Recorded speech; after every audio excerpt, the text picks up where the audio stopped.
এই পর্যায়ে বক্তব্য নিয়ে আসছেন ভাই মোহাম্মদ রুহুল আমিন। তার বিষয় পর্দা কিভাবে করতে হবে। আসসালামু আলাইকুম ওয়া রাহমাতুল্লাহি ওয়া বারাকাতুহু। ইন্নাল হামদালিল্লাহি ওয়াহদা ওয়াস সালাতু ওয়াস সালামু আলা রাসূলিল্লাহ আম্মা বা'দ।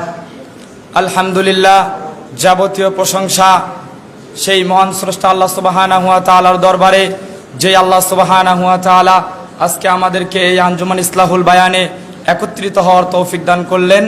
আমরা সকলেই শুকরিয়া আদায় করি, সকলে বলে আলহামদুলিল্লাহ। সেই সাথে অসংখ্য দ্বারাই দরুদ ও সালাম বর্ষিত হোক মুক্তির দিশারি, পুরা পৃথিবীর নেতা, সাইয়্যিদুল মুরসালিন, ইমামুল মুসলিমিন, সকলের প্রাণ প্রিয় নবীজি জনাবে মুহাম্মদুর রাসূলুল্লাহ, সকলে বলি সাল্লাল্লাহু আলাইহি ওয়াসাল্লাম। সম্মানিত উপস্থিতি, আজকে আঞ্জুমানের পক্ষ থেকে আমার সংক্ষিপ্ত বিষয় দেয়া হয়েছে পর্দা কিভাবে করতে হবে। পর্দা এমন একটি জিনিস যা পৃথিবীর প্রত্যেক মুসলিম নর নারীর উপর আল্লাহ সুবহানাহু ওয়া তাআলা ফরজ করে দিয়েছেন।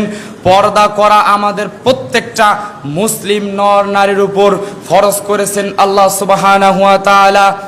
এ প্রসঙ্গে আল্লাহ সুবহানাহু ওয়া তাআলা পবিত্র কোরআন কারীমের ভিতরে বলেন, যালিকুম আতহারু লিকুলুবিকুম ওয়া কুলুবিহিন, তোমরা নারীরা পুরুষের থেকে পর্দা করো আর পুরুষরা নারীর থেকে পর্দা করো।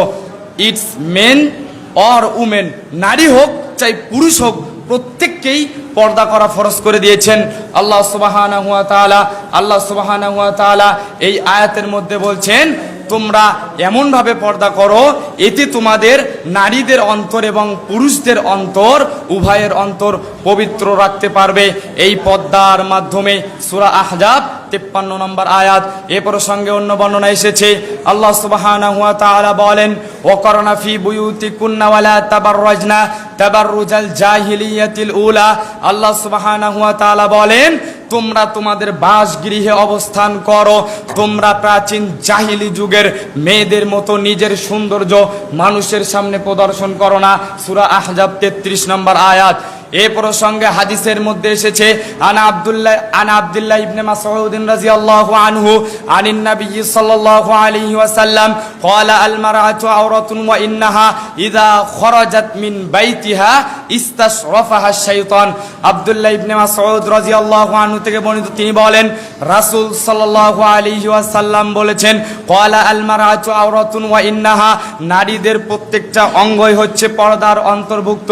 ইযা খরাজাত, তারা যখন বাহিরে বের হয়, মিন বাইতিহা, তাদের বাড়ি থেকে, ইস্তাশরাফাহা শাইতান, শয়তান তাকে মানুষের সামনে আরো ভালোভাবে প্রদর্শন করাতে চায়।